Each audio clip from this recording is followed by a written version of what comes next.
You are looking at Julian's pronunciation guide, where we look at how to pronounce better some of the most mispronounced words in the world, like this other curious word. But how do you say what you're looking for today? Name pronunciation. Let's learn how to pronounce it. The name of a cat. It's a Dutch name originally. For reference, it's also, it's the name of the cat of Anne Frank.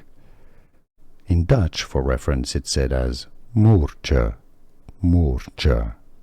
Now in English, it's usually the pronunciation is generally as Moortje, Moortje, from Dutch, Moortje, Moortje.